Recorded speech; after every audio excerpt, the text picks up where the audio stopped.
কিন্তু আমাকে নিয়ে আসতে হবে, আমার সফলতা এই ইনস্টিটিউটের সাফল্যটা নিয়ে আসতে হবে। তো তোরা আশা করি জেন পাসের যে সফলতা সেটা জানিস, কার কত র্যাঙ্ক জানিস, ফাইনাল মেরিট কার্ড জানিস, কে কোন কলেজে গেছে জানিস, এবং অনেকে এসছে তোদের এখানে, অনেকে হয়তো আসতে পরে তারা কলেজে জয়েন করেছে। আমার কাছে যে নামগুলো আছে সেগুলো তোদের বলে দিচ্ছি। প্রথম হচ্ছে সংকৃত কুন্ডু 522 মেরিট র্যাঙ্ক। এরপরে হচ্ছে সিজা দাস 212 মেরিট র্যাঙ্ক। তারপরে হচ্ছে সায়ন্তিকা মণ্ডল 278 মেরিট র্যাঙ্ক। তারপরে হচ্ছে তোর দেবলীনা রয় র্যাঙ্ক হচ্ছে 77। এগুলো সব জেন পাসের বলছি, ঠিক আছে? জেন পাসের পরে এরপরে হচ্ছে তোর নাম হচ্ছে স্বাতি হালদার, তোদের মিষ্টি খাইয়ে গেছে, হ্যাঁ, 399।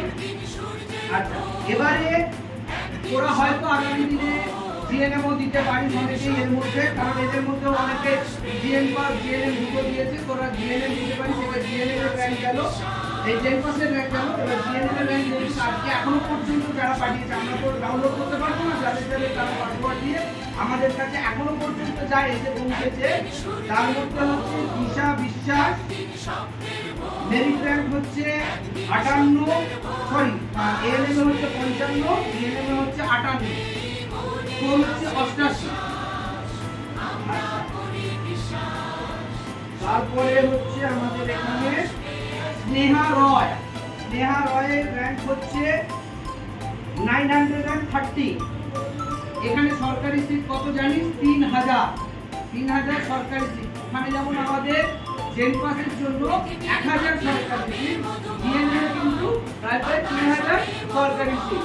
অর্থাৎ যেগুলো সরকারি কলেজে গেছে আমি যদি তাদের র্যাঙ্কটা জানি, যারা ডিএনএম এর যা র্যাঙ্ক করেছে সবাই সরকারি। জেন পাসের যে র্যাঙ্ক কার্ড আমি বললাম সেগুলো আমি আরেকটা রিপিট করে দেবো, ওগুলো সবাই সরকারিতে গেছে, কেউ বেসরকারি নয়। আবার আমি এখন যেটা জিএনএম বলছি, এদের এখনো পর্যন্ত শুধু র্যাঙ্ক কার্ডই পেয়েছি, কারণ এদের কাউন্সেলিং হতে হতে হয়তো দুর্গাপুজো বার হয়ে যাবে, কাউন্সেলিং এর মেরিট লিস্ট আসতে আসতে। কিন্তু সেখানে হচ্ছে তোর বিপাশা পাল 440,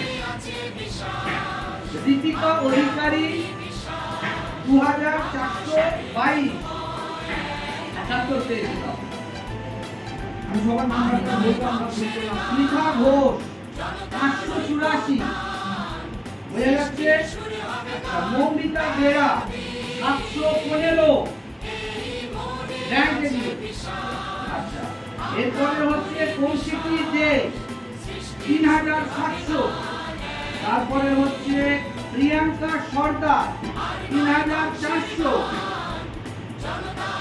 তারপরে হচ্ছে বানসারি সরকার 808 র্যাঙ্ক। এরপরে হচ্ছে নেহা বক র্যাঙ্ক হচ্ছে 795, সমস্ত সরকারি র্যাঙ্ক। আমি আরেকবার জেন পাসের র্যাঙ্কগুলো বলে দিচ্ছি।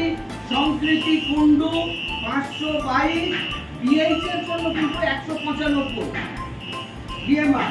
এবারে হচ্ছে তোর কি বললাম, সৃজা দাস 212, সায়ন্তিকা মণ্ডল 278, এগুলো জেন পাসের র্যাঙ্ক। দেবলীনা রয় 77, সোয়াতি হালদার 399। ওদের কাছে র্যাঙ্কগুলো বলার দরকার কেন? কারণ তোরা এখনকার দিনের ছেলে মেয়ে সবাই হয়তো ইউটিউবে দেখিস, ইউটিউবে ভুল বোঝানোর মাস্টারপিস। ইউটিউবে বলবে 30-40 পেলে সরকারি কলেজে র্যাঙ্ক পেয়ে যাবে, 60 পেলে র্যাঙ্কে সরকারি র্যাঙ্ক পেয়ে যাবে, এই এত কম নাম্বারে পেয়ে যাবে, এটা না হলে মানে একদম ইজি জলভা, মানে যেন পরীক্ষায় বসলে আর ইউটিউবে ওই পড়া করলেই যেন তোরা সরকারি র্যাঙ্ক পেয়ে যাবে। কিন্তু সেটা যে মিথ্যে, এখানে প্রমাণ পাচ্ছি 88 কাট অফ মার্কস। আগের বারে আমি ফিক্স করেছিলাম কত, 80 থেকে 90। এবারে তোদের জন্য আমি কাট অফ ফিক্স করছি কত, তোরা না 85 থেকে 95। বলবি স্যার কেন? ইউটিউবে বলবে 60 পেলে সরকারি কলেজ, 70 পেলে সরকারি কলেজ, কি বলবে ওই তোর 50-55 করে দেবে। বাস্তবটা এখানে আছে 80, 81, 82, 70, 72, 73, 77 এর নিচে কোনো সরকারি র্যাঙ্ক হবে না। কেন? দুটো কারণ।